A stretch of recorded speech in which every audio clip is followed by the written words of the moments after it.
વિદ્યાર્થી મિત્રો, આજના ઓનલાઈન પ્રોગ્રામમાં આપનું હાર્દિક સ્વાગત છે. ધોરણ 11 વિજ્ઞાન પ્રવાહ, આપણો વિષય છે ગણિત. પ્રકરણ 3 ત્રિકોણમિતીય વિધેયો, એના વિશે આપણો આ ત્રીજો ભાગ છે.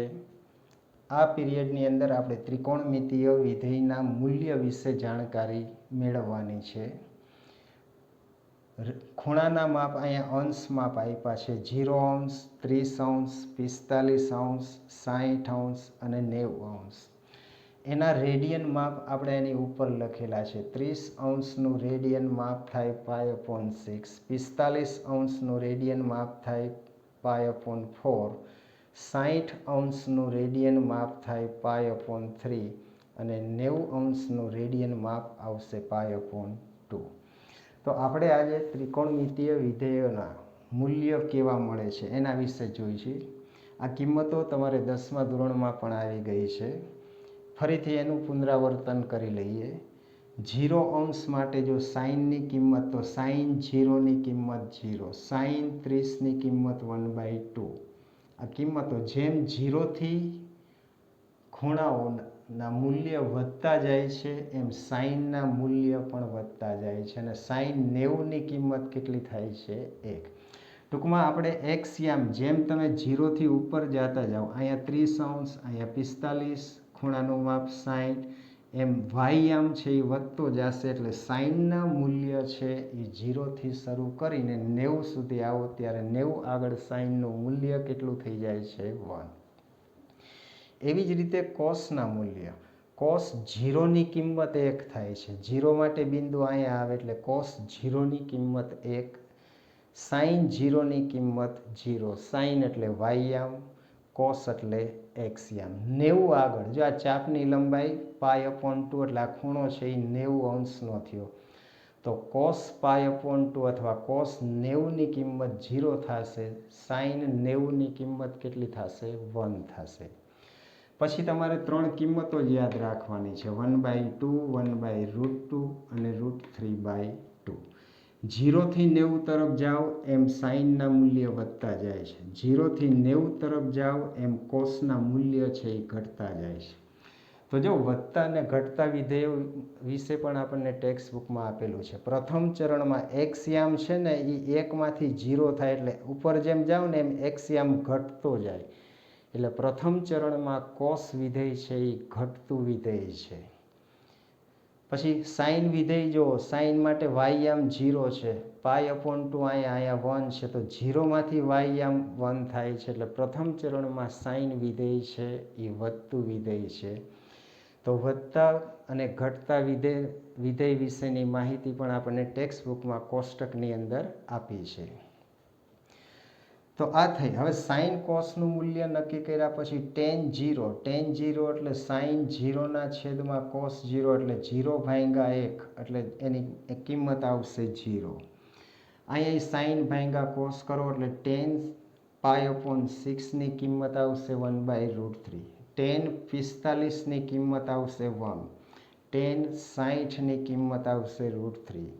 પછી કોટના મૂલ્ય જોવા હોય તો ટેનનું વ્યસ્ત કરો તો 0નું વ્યસ્ત અવ્યાખ્યાયિત આવે છે, 1/√3નું વ્યસ્ત √3, 1નું વ્યસ્ત 1, √3નું વ્યસ્ત 1/√3 અને અવ્યાખ્યાયિત છે એનું વ્યસ્ત કરીએ એટલે એ 0 આવશે. જો કોટ એટલે કોસના છેદમાં સાઇન એટલે 0/1 એટલે એ 0 આવશે. અહીંયા 1/0 એટલે અવ્યાખ્યાયિત, 0 વડે કોઈ સંખ્યાને આપણે ભાંગી શકતા નથી.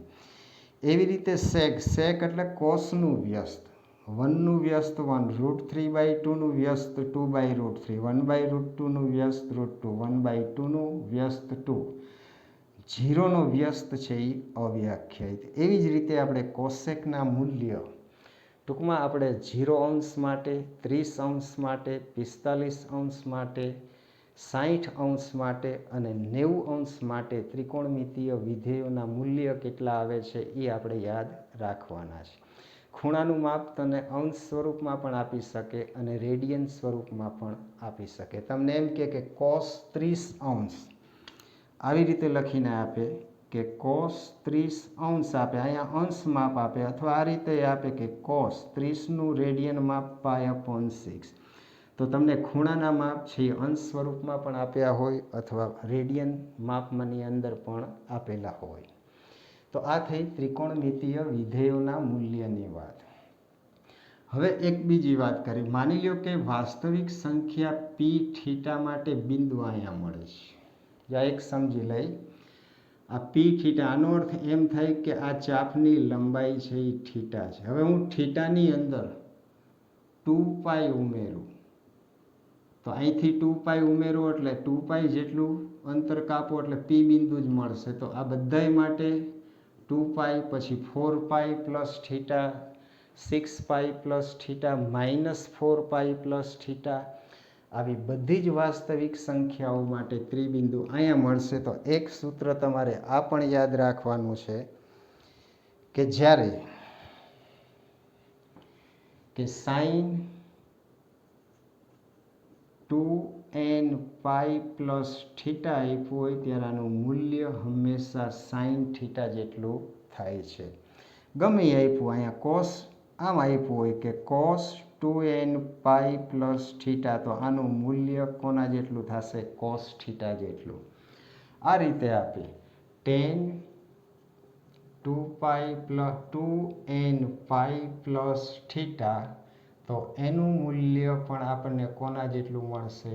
tan θ જેટલું મળશે. કોટ આપેલું હોય cot 2nπ પ્લસ θ, તો આનું મૂલ્ય cot θ જેટલું. sec 2nπ પ્લસ θ આપ્યું હોય તો આનું મૂલ્ય કોના જેટલું થાય છે? કારણ કે θ અને 2nπ પ્લસ θ એના માટે આવી બધી વાસ્તવિક સંખ્યાઓ માટે ત્રિબિંદુ એક સરખું જ મળશે, એક જ જગ્યાએ ત્રિબિંદુ મળશે. તેથી આના મૂલ્યો છે એ સમાન થાય. જો આવી રીતે કોસેક આપ્યું હોય કે 2nπ પ્લસ θ, તો આનું મૂલ્ય કોના જેટલું થશે? કોસેક θ જેટલું થશે. તો આ રીતે તમારે ત્રિકોણમિતીય વિધેય ના મૂલ્ય ખાસ આ કિંમતો આગળ મૂલ્ય કેટલા થાય આ મૂલ્યો તમારે યાદ રાખવાના છે. અને એક આ સૂત્ર યાદ રાખવાનું છે કે 2nπ પ્લસ θ અને θ માટે એકમ વર્તુળ ઉપર આપણને જે ત્રિકોણમિતીય બિંદુ એક જ મળે છે. એટલા માટે આ બે કિંમત, આ બાજુ બે કિંમતો સરખી થાય, આ બધી કિંમતો કેવી થાય છે? સરખી. હવે આપણે sin 765° આનું મૂલ્ય કેટલું થાય એના વિશે જોઈએ. એ પહેલાં આપણે એકમ વર્તુળ ઉપર આ એ બિંદુ લઈ, તો અહીંયા જો એ બિંદુ માટે 0° આવશે, પછી 360°નો ખૂણો લ્યો એટલે આ એક ચક્કર થાય. બીજું 360ના ડબલ કરો એટલે 720° લ્યો, એ સરખું થાય. પછી તમે વળી પછી ત્રીજા મારો તો 1080°નો ખૂણો લ્યો, તો આ બધાય અંશ માટે તમને ત્રિબિંદુ કયું મળશે? એ મળશે. હવે આની કિંમત નક્કી કરવી છે. તો આની કિંમત નક્કી કેવી રીતે કરવી? તો અહીંયા જુઓ sin 720, જો અહીંથી શરૂ કરો એટલે 360°, બીજું એક પરિભ્રમણ ભરો એટલે બીજા 360 એટલે 720°. તો આ સંખ્યાને આપણે આ રીતે લખી શકીએ કે 720° વત્તા કેટલા આવશે? 45°. એટલે આ કિંમત છે ને આપણે આ સ્વરૂપમાં ગોઠવાય sin 2nπ વત્તા θ, આનું મૂલ્ય કોના જેટલું આવે છે? sin θ જેટલું. તો આને આ રીતે લખી શકીએ કે sin, હાલો 720 એટલે 300 એટલે 2 × 360° વત્તા 45°. એટલે આ છે ને એ 2nπ જેટલી કિંમત થઈ ગઈ. તો આનું મૂલ્ય થાય sin 45°. તો sin 45°ની કિંમત કેટલી આવશે? 1/√2. તો આનો અર્થ એવો થાય કે sin 765°, આનું મૂલ્ય આવે છે 1/√2. તો આ રીતે આપણને અંશ માપ આપ્યું હોય કે રેડિયન માપ આપ્યું હોય તો એ રીતે આપણે ત્રિકોણમિતીય એ ખૂણા આગળ ત્રિકોણમિતીય વિધેયોના મૂલ્ય છે એ આપણે આ રીતે ભાગ પાડીને ખૂણાઓના ભાગ પાડીને આ જે ખૂણો આવે ને અહીંયા એ 90થી નાનો આવવો જોઈએ, 90થી મોટો ન થવો જોઈએ આ ખૂણો.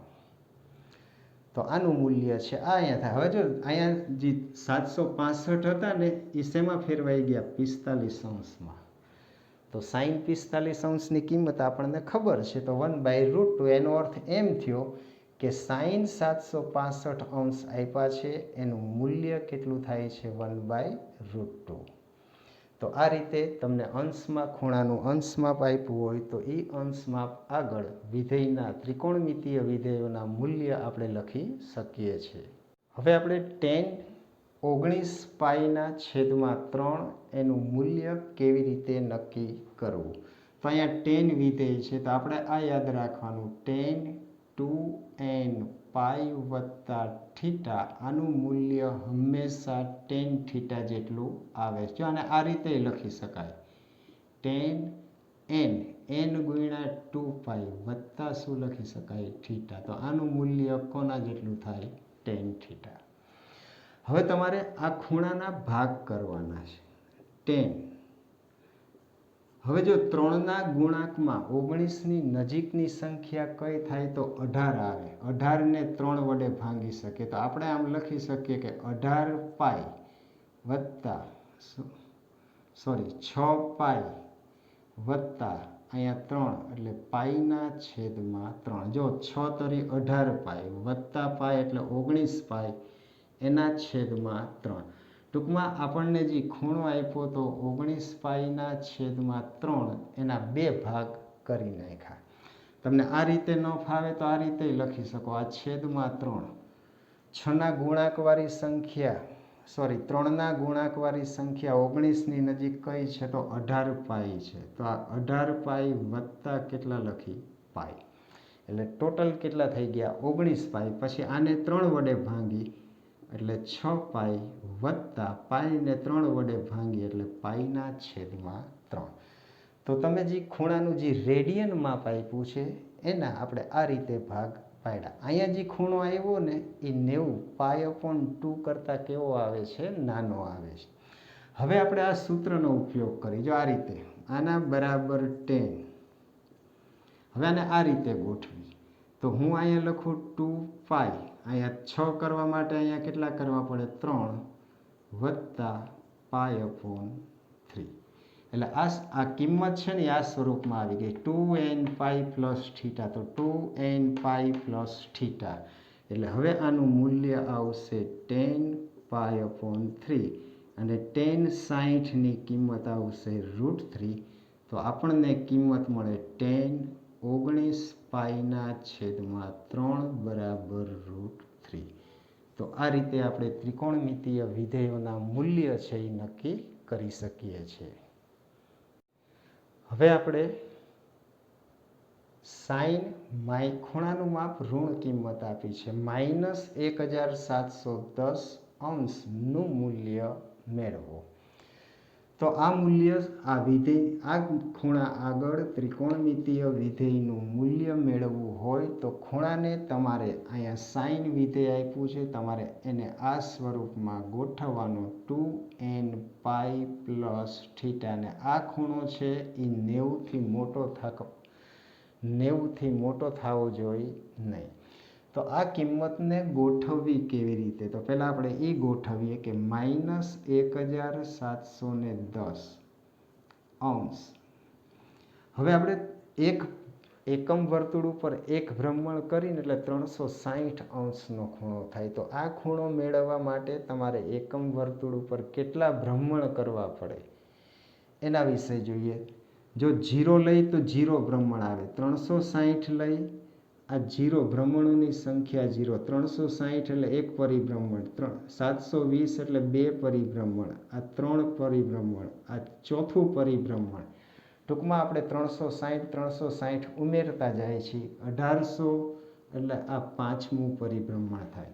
પણ જ્યારે 1800 અંશ લેશો તો 1800 અંશ છે આ રીતે લ્યો, એ ખૂણાની કિંમત આનાથી મોટી થઈ જશે એટલે ઋણે લઈ શકો. જો આ ઋણ કિંમત છે તો આમે લઈ શકો. તમારે એ બિંદુથી નીચેની તરફ લેવાનું. તો આ ખૂણાના ભાગ પાડીએ તો આપણે આ રીતે પાડી શકીએ કે -1800 વત્તા, હાલો કેટલા કરી તો 1700, તો અહીંયા 90 આવશે. તો આ રીતે આપણે હવે આના બરાબર, તો અહીંયા 5 લખીને -360 એટલે 2 પાઈ આવી ગયું, વત્તા કેટલા થશે 90. તો હવે આપણે આ કિંમતને આમ લખી શકીએ કે સાઈન 5 ગુણ્યા -360 વત્તા 90, એટલે આ જે ખૂણાનું જે સ્વરૂપ હતું એ આ સ્વરૂપમાં આવી ગયું. અને હવે આપણે આની કિંમત આપણને ખબર છે કે સાઈન 2n પાઈ વત્તા થીટા બરાબર સાઈન થીટા. તો આનું મૂલ્ય આવશે સાઈન 90, અને સાઈન 90નું મૂલ્ય કેટલું આવે છે 1. તો આનો અર્થ એમ થાય કે સાઈન -1710 એનું મૂલ્ય કેટલું આવે છે 1 આવે છે. તો આ રીતે ખૂણો આપ્યો હોય તો એના માટે ત્રિકોણમિતીય વિધેયોના મૂલ્ય આપણે નક્કી કરી શકીએ. હવે આપણે tan 31 પાઈના છેદમાં 3 આ ત્રિકોણમિતીય વિધેયોનું આ કિંમત આગળનું મૂલ્ય નક્કી કરવું છે. તો જ્યારે તમારે મૂલ્ય નક્કી કરવું હોય તો જે ખૂણો આપ્યો છે એને 2n પાઈ વત્તા થીટા સ્વરૂપમાં તમારે ફેરવવાનું. તો હવે આપણે 31 પાઈ એના છેદમાં 3 આપ્યા છે. જો અહીંયા છેદમાં 3 છે, અહીંયા 3ના ગુણાંકવાળી સંખ્યા કઈ છે તો અહીંયા લખી શકીએ 30 પાઈ વત્તા પાઈ, એટલે કુલ પાઈ કેટલા થઈ જાય 31. હવે તમે 30 પાઈના છેદમાં 3 મૂકો એટલે 10 પાઈ વત્તા પાઈના છેદમાં 3. હવે આને 2n પાઈ સ્વરૂપમાં ગોઠવી તો આ 5 અને આ 2 પાઈ એટલે 2n પાઈ એટલે વત્તા કેટલા આવશે π/3. અને આ જે ખૂણો આવે છે એ 90°થી મોટો ખૂણો આવતો નથી. તો હવે આપણે આ રીતે કિંમત શોધીએ આપણે. તો અહીંયા tan, હવે આ ખૂણાનું મૂલ્ય છે 31 પાઈના છેદમાં 3, આનું મૂલ્ય આપણે આ સ્વરૂપમાં મૂકી દઈએ તો 5 × 2 પાઈ વત્તા π/3, એટલે આ જે સ્વરૂપ આવશે એ સ્વરૂપ કોના જેવું થઈ ગયું તો 2n પાઈ પ્લસ થીટા સ્વરૂપ થઈ ગયું. તો આનું મૂલ્ય આવશે tan પાઈના છેદમાં 3, અને tan 60ની કિંમત આવશે √3. તો આપણી પાસે આ કિંમત આવી ગઈ tan 31 પાઈના છેદમાં 3 બરાબર √3. તો આ રીતે આપણે ત્રિકોણમિતીય વિધેયોના મૂલ્ય છે એ નક્કી